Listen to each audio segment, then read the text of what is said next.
Political current affairs की series और उसका लेक्चर नंबर 17। आज का पहला मसला है डीलिमिटेशन। डीलिमिटेशन का मतलब होता है कि अगर ये कोई एक कॉन्स्टिट्यूएंसी है, एक ये निर्वाचन क्षेत्र है जहां पे चुनाव होना है, वहां पे हम उस पूरे एरिया को कितनी सीटें देंगे कि सपोज यहां पे 225 सीटें होंगी टोटल, और हर सीट, हर कॉन्स्टिट्यूएंसी का साइज कितना होगा। ये दो चीजों को मिला के डीलिमिटेशन का प्रोसेस बनता है। फॉर एग्जाम्पल, अगर कर्नाटक में चुनाव हुए तो कर्नाटक में टोटल विधानसभा में कितनी सीटें होंगी, और हर सीट, हर कॉन्स्टिट्यूएंसी जो है उसके अंडर कौन सा एरिया आएगा। ये दो मेजर चीजें मिला के हमारा एक प्रोसेस बनता है जिसे कहते हैं डीलिमिटेशन, जो कि कंडक्ट करता है परिसीमन आयोग, जिसे डीलिमिटेशन कमीशन कहते हैं। नंबर ऑफ सीट्स, पूरे एरिया को छोटे छोटे कॉन्स्टिट्यूएंसीज में डिवाइड करना सच दैट हर क्षेत्र में जो पॉपुलेशन है वो बराबर क्यों, क्योंकि हमारे को 1 पर्सन 1 वोट का प्रिंसिपल जो है वो इंश्योर करना है। और हम ये चाहते हैं कि हर एक एमएलए, हर एक एमपी जो संसद भवन में या असेंबली में पहुंच रहा है वो इक्वल नंबर ऑफ लोगों का रिप्रेजेंटेटिव हो।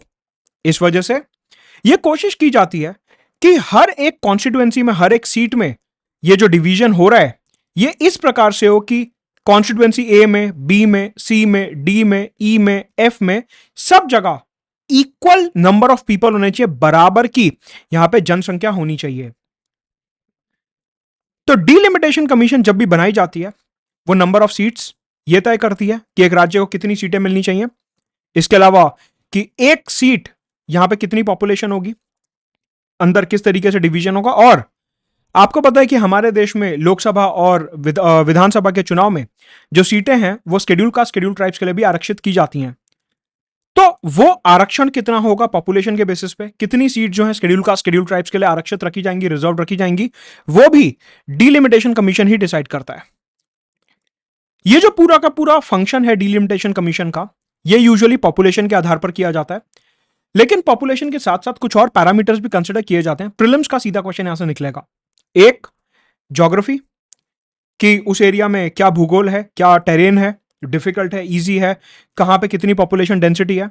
कनेक्टिविटी, एक एरिया बाकी एरिया से कितना कनेक्टेड है। और boundaries of the administrative unit, कि किस तरीके से वहां पे जो है प्रशासन चल रहा है, मैजिस्ट्रेट चल रहा है, और ये सारी चीजें।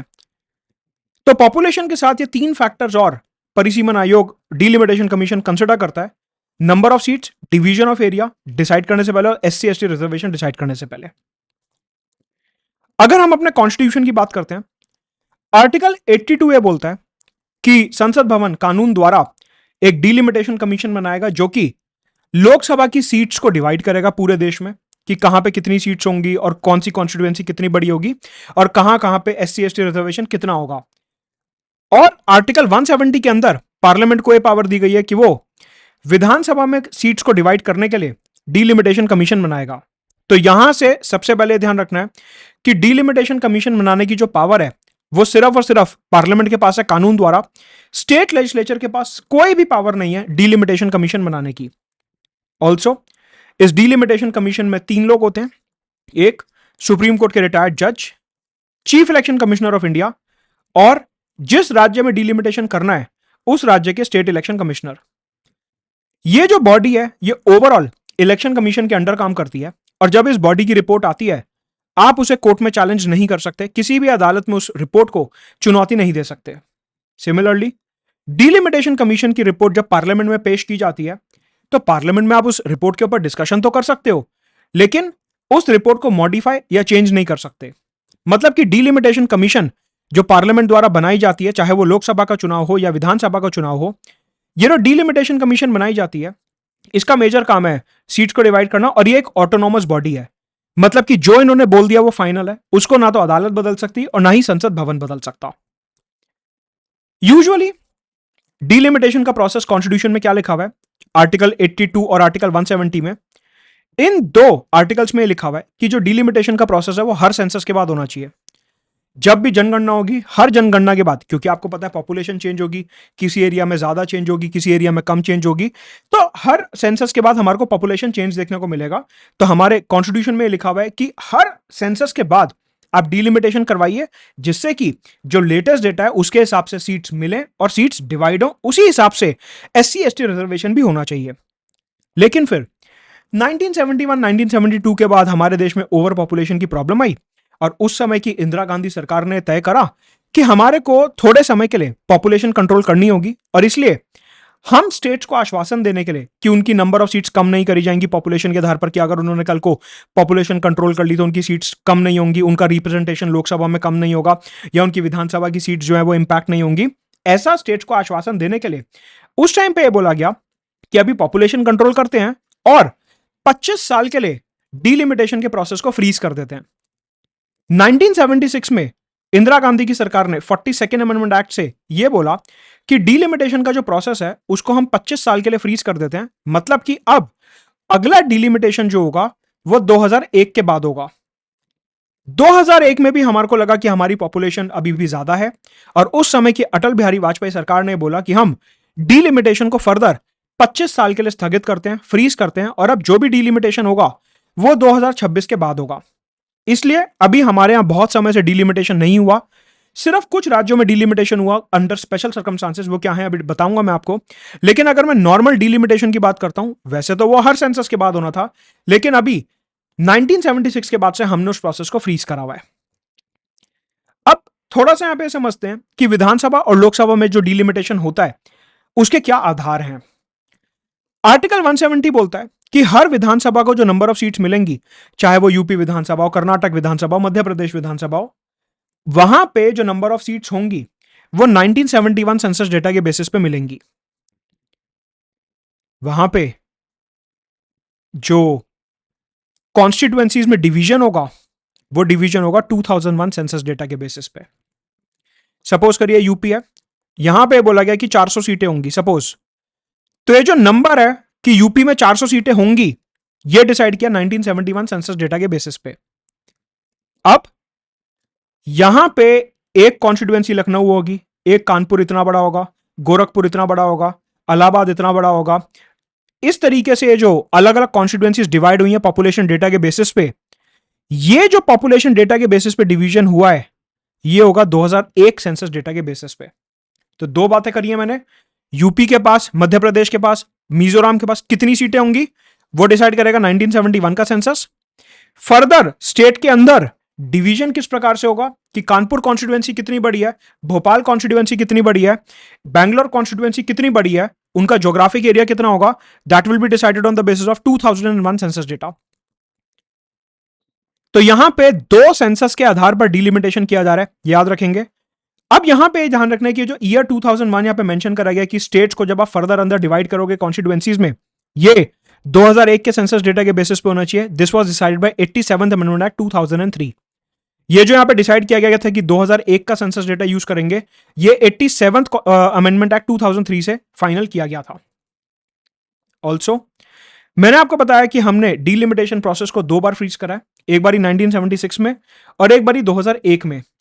2001 में जब हमने डिलिमिटेशन प्रोसेस को फ्रीज करा था 25 साल के लिए, वो करा था 84th अमेंडमेंट एक्ट 2001 से, कि अब हम डिलिमिटेशन जो करेंगे वो तब करेंगे जब 2026 के बाद हमारा पहला सेंसस डेटा आ गया होगा।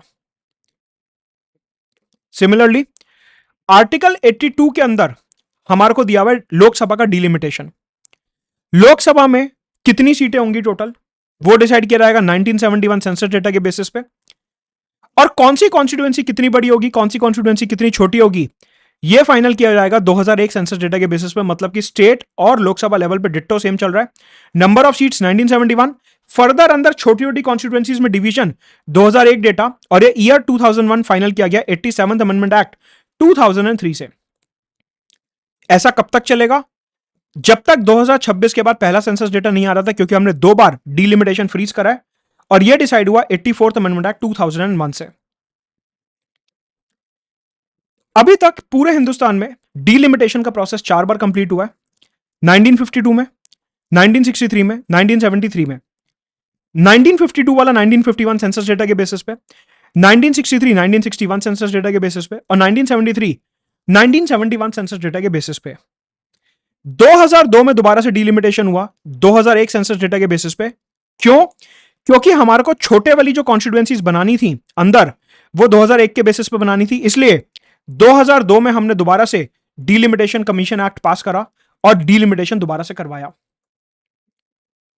तो आज नेट पोजीशन यह है कि एक राज्य के पास कितनी सीट्स होंगी 1971, अंदर छोटी छोटी कॉन्स्टिट्यूएंसीज में डिवीजन, कौन सी कॉन्स्टिट्यूएंसी कितनी बड़ी होगी, एससी एसटी के लिए रिजर्वेशन कैसे होगा, 2001 both Vidhan Sabha and Lok Sabha level. तो अभी क्या हुआ, हमने देखा कि आखिरी बार जो हमारे यहां डीलिमिटेशन हुआ था वो 2002 में हुआ था। जब ये 2002 में डीलिमिटेशन पूरे देश में हो रहा था, उस टाइम पे 4 राज्यों में सिक्योरिटी के चलते डीलिमिटेशन नहीं हुआ था। वो 4 राज्य थे आसाम, नागालैंड, अरुणाचल और मणिपुर। मतलब आज की तारीख में यहां पे जो सीटें मिली हुई हैं 1971 के बेसिस पे मिली हुई हैं, और जो अंदर डिवीजन हुआ है वो भी पुराने सेंसस डेटा के बेसिस पे ही हुआ है। तो 2002 में जब हमने बोला कि हमारे को 2001 सेंसस डेटा के बेसिस पे कॉन्स्टिट्यूएंसीज को डिवाइड करना है, उस टाइम पे 4 स्टेट्स छूट गए। तो अभी रिसेंटली 2020 में संसद भवन ने डीलिमिटेशन एक्ट पास करा और डीलिमिटेशन कमीशन दोबारा से बनाई। वहां पे बोला गया कि एक तो जो हमने जम्मू कश्मीर की नई यूनियन टेरिटरी बनाई है 2019 में, उसका डीलिमिटेशन, और उसके अलावा ये जो 4 राज्य हमारे छूट गए थे उनका डीलिमिटेशन करने के लिए हम एक डीलिमिटेशन कमीशन बना लेते हैं, that is by passing delimitation act 2020। आपको मैंने बताया कि डीलिमिटेशन कमीशन जब भी हिंदुस्तान में बनेगा तो वो हमेशा एक्ट ऑफ पार्लियामेंट से बनेगा, चाहे लोकसभा के लिए डीलिमिटेशन कराना हो या विधानसभा के लिए। तो यहां पे पार्लियामेंट ने 2020 में डीलिमिटेशन एक्ट पास करा और डीलिमिटेशन कमीशन दोबारा से बनाया इन 5 राज्यों में डीलिमिटेशन करवाने के लिए। अभी रिसेंटली यह पूरा मुद्दा पिछले 1.5-2 साल से न्यूज में इसलिए है क्योंकि रिसेंटली जम्मू कश्मीर में विधानसभा चुनाव का डीलिमिटेशन हो चुका है, लेकिन वहां पे जो सेंसस डेटा का इस्तेमाल किया गया है वो 2011 का सेंसस डेटा यूज हुआ है, क्योंकि जम्मू कश्मीर रीऑर्गेनाइजेशन एक्ट 2019 में लिखा था कि जम्मू कश्मीर विधानसभा की जो सीटें डिवाइड होंगी, कितनी सीटें मिलेंगी और डिवीजन कैसे होगा और एससी एसटी को रिजर्वेशन कैसे मिलेगा, यह सारा का सारा काम होगा 2011 के सेंसस डेटा के बेसिस पे। तो यहां पे जम्मू कश्मीर इकलौता ऐसा राज्य है जिसके पास लेटेस्ट डेटा का डीलिमिटेशन है 2011 का, बाकी सबके पास नंबर ऑफ सीट्स 1971 और इंटरनल डिवीजन 2001। सिर्फ जम्मू कश्मीर इसका एक एक्सेप्शन है because of Jammu Kashmir reorganisation act 2019। एक मसला तो हो गया ये। दूसरा, अगर हम असम में डीलिमिटेशन की बात करते हैं तो अभी रिसेंटली, क्योंकि असम में 2002 में डीलिमिटेशन रह गया था बिकॉज ऑफ सिक्योरिटी रीजंस, तो सरकार ने अभी रिसेंटली एक प्रस्ताव पास करा और यह बोला कि असम में भी अब हम डीलिमिटेशन करवाएंगे, क्योंकि 2002 में वहां पे हो नहीं पाया था, और अब डीलिमिटेशन जो होगा वो 2001 सेंसस डेटा के बेसिस पे होगा, जैसा कि बाकी स्टेट्स में है कि नंबर ऑफ सीट्स तो 71 डेटा के बेसिस पे मिलेंगी और अंदर जो डिवीजन होगा गुवाहाटी और इन सब में वो 2001 के सेंसस डेटा के बेसिस पे होगा। लेकिन यहां पे एक चीज ध्यान रखनी है, मैंने आपको बताया कि ये जो डीलिमिटेशन कमीशन बनाया गया था 2020 के कानून से, ये एक्चुअल में बनाया गया था 5 राज्यों के लिए। जम्मू कश्मीर का काम तो इन्होंने पूरा कर दिया, अभी 4 स्टेट्स अभी भी रहती हैं। जम्मू कश्मीर में डीलिमिटेशन पूरा हो चुका है और वहां पे सारी की सारी सीट्स वगैरह डिवाइड हो चुकी हैं। 4 राज्य अभी भी बचते हैं, नागालैंड, मणिपुर, अरुणाचल और असम। ये 4 राज्य अभी भी बचे हुए हैं। अब रिसेंटली सरकार ने बोला कि असम में डीलिमिटेशन करवाते हैं, लेकिन सरकार ने एक ऑर्डर और निकाला। सरकार ने बोला कि ये जो असम में अब रिसेंटली डीलिमिटेशन होगा 2001 सेंसस डेटा के बेसिस पे, वो डीलिमिटेशन कमीशन 2020 नहीं करेगा, वो करेगा इलेक्शन कमीशन। फर्क है दोनों में। जो डीलिमिटेशन जिसमें 3 लोग होते हैं, रिटायर्ड सुप्रीम कोर्ट जज, चीफ इलेक्शन कमिश्नर और स्टेट के इलेक्शन कमिश्नर, वो बॉडी अब असम में डीलिमिटेशन नहीं करेगी, बल्कि जो चुनाव आयोग है आर्टिकल 324 के अंदर, वो चुनाव आयोग सीधा डीलिमिटेशन करेगा असम में। सर ऐसा क्यों? डीलिमिटेशन का काम तो डीलिमिटेशन कमीशन का होता है, तो फिर हमने ये जो काम है पूरा ये इलेक्शन कमीशन को क्यों दे दिया? इसका रीजन है कि जो डीलिमिटेशन एक्ट 2002 था उसके अंदर एक क्लॉज था कि अगर राष्ट्रपति चाहें तो वो किसी भी राज्य में डीलिमिटेशन का प्रोसेस रोक सकते हैं सिक्योरिटी के चलते।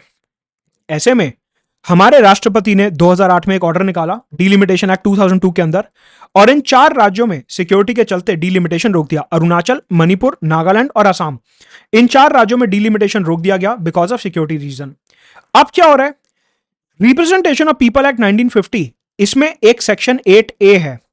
यहां पे बोला हुआ है कि यदि राष्ट्रपति पहले किसी एरिया में अगर डीलिमिटेशन रोक देते हैं और दोबारा से आप कहते हैं कि डीलिमिटेशन करवाओ, तो वो काम डीलिमिटेशन कमीशन नहीं बल्कि इलेक्शन कमीशन करेगा। तो डॉट्स कैसे कनेक्ट होते हैं? हमारे यहां डिलिमिटेशन फ्रीज्ड है 1976 के बाद से।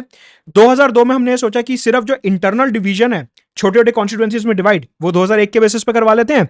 डिलिमिटेशन एक्ट 2002 पास कर दिया, लेकिन वहां पे 4 राज्यों में डिलिमिटेशन रोक दिया प्रेसिडेंट ने, क्योंकि उनके पास ऐसी पावर थी कि सिक्योरिटी ग्राउंड पर डिलिमिटेशन रोक सकते हैं। उन्होंने 4 राज्यों में रोक दिया। पार्लियामेंट को लगा कि अभी चलो डिलिमिटेशन करवा देते हैं, उन्होंने डिलिमिटेशन एक्ट 2020 पास कर दिया। वो पार्लियामेंट से गलती हो गई थी, ऐसा सरकार ने खुद माना बाद में। उन्होंने डिलिमिटेशन एक्ट 2020 पास कर दिया। उसके बाद क्या हुआ कि ये हमने प्रेसिडेंशियल ऑर्डर देखा कि 2008 में राष्ट्रपति ने यहां पे डिलिमिटेशन रोक दिया था। हमने जब दोबारा ध्यान से section 8A of representation of people act 1950 पढ़ा, उसके अंदर हमने ये पाया कि अगर राष्ट्रपति ने पहले कभी डिलिमिटेशन रोका हुआ है और अब राष्ट्रपति दोबारा से डिलिमिटेशन करवाना चाहते हैं, तो वो जो डिलिमिटेशन का प्रोसेस है वो इलेक्शन कमीशन करेगा, डिलिमिटेशन कमीशन नहीं करेगा। इसलिए असम में अभी रिसेंटली जो डिलिमिटेशन ऑर्डर किया गया है वो इलेक्शन कमीशन कर रहा है, because of section 8A of representation of people act 1950।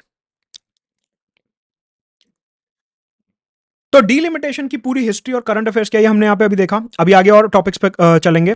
तो एक बार डॉट्स कनेक्ट कर देता हूं, क्योंकि थोड़ा सा पेचीदा मामला था। एक बार फटाफट से डॉट्स कनेक्ट कर देता हूं। क्या कि अपना डिलिमिटेशन जो है पार्लियामेंट उसके लिए डिलिमिटेशन कमीशन बनाता है, नंबर ऑफ सीट्स अलॉट करने के लिए, छोटे छोटे एरियाज में डिवाइड करने के लिए, और SC/ST सीट रिजर्वेशन के लिए। हर सेंसस के बाद हमारा डिलिमिटेशन होना चाहिए। 1971 के बाद हमारे को लगा कि पॉपुलेशन स्टेबलाइज करनी है। स्टेट्स के मन में डर आ रहा था कि अगर पॉपुलेशन कम कर ली तो नंबर ऑफ सीट्स कम हो जाएंगे। उनको आश्वासन देने के लिए 25 साल के लिए डिलिमिटेशन फ्रीज कर दिया। फिर 2001 में दोबारा से डिलिमिटेशन फ्रीज कर दिया 2026 के बाद के पहले सेंसस तक के लिए। ऐसे में सरकार को यह लगा कि ठीक है, नंबर ऑफ सीट्स तो 1971 के बेसिस पे रखते हैं, जो इंटरनल डिवीजन हो रहा है गोरखपुर, लखनऊ, कानपुर वगैरह, ये कर देते हैं 2001 के बेसिस पे। तो सरकार ने 2002 में डिलिमिटेशन एक्ट पास कर दिया। उस टाइम पे इन 4 स्टेट्स की, अरुणाचल, मणिपुर, नागालैंड और असम की जो पूरी की पूरी सिक्योरिटी सिचुएशन थी ये काफी ज्यादा खराब थी। प्रेसिडेंट ने डिलिमिटेशन एक्ट के अंदर पावर का इस्तेमाल करते हुए बोला कि अब यहां पे डिलिमिटेशन नहीं हो सकता। अब अगर दोबारा करवाना है डिलिमिटेशन 2022-23 में, तो राष्ट्रपति ने रिप्रेजेंटेशन ऑफ पीपल एक्ट 1950 देखना होगा, और उसके अंदर सेक्शन 8A में लिखा है कि अगर आपने पहले डिलिमिटेशन कहीं पे रोका और अब दोबारा करवाना है तो वो डिलिमिटेशन कमीशन ही इलेक्शन कमीशन करवाएगा, और इसलिए आसाम में अभी इलेक्शन कमीशन करवा रहा है। वहीं जम्मू कश्मीर रीऑर्गेनाइजेशन एक्ट 2019 के अंदर जो डिलिमिटेशन हुआ, मतलब कि number of seats, division into small small areas, Srinagar, Anantnag, Baramulla और ये सब, और फर्दर SC/ST रिजर्वेशन, वो सब 2011 के सेंसस डेटा के बेसिस पे हुआ। यह है अपनी पूरी डिलिमिटेशन के करंट अफेयर्स और पूरा बेस। आगे बढ़ने से पहले अनअकैडमी पे मेरा फुल फ्लेज्ड पॉलिटी कोर्स आने वाला है 8 जून से, जहां पे पूरी polity, static, theory, current affairs सब कुछ कवर करने वाले हैं 2025-26 के लिए और 24 के लिए। मेंस आंसर राइटिंग, एस्से राइटिंग, आंसर राइटिंग, सब कुछ 94 क्लासेस, मतलब कि 188 घंटे में कवर करने वाले हैं। मोस्ट कॉम्प्रिहेंसिव कोर्स होने वाला है पॉलिटी का, और साथ में IR का कोर्स आ रहा है 8 जून से ही, जहां पे कंप्लीट IR करवाऊंगा। इसका इंडिविजुअल सब्सक्रिप्शन आप दोनों का ले सकते हो, और अगर आप दोनों का साथ में लेते हो तो 9500 में प्लस आपको 20% डिस्काउंट यहां पे मिलेगा using the referral code Madhud Gupta. साथ के साथ 50% डिस्काउंट के लिए अनअकैडमी पे यूज करेंगे रेफरल कोड मधुद गुप्ता। आज आखिरी दिन है। 1-to-1 guidance, mentorship, daily answer writing, GS, CSAT, current affairs optional, इन सब के लिए यूज करेंगे referral code Madhud Gupta. Handout जो है इस पूरे लेक्चर का आपको मेरे टेलीग्राम चैनल पे मिल जाएगा।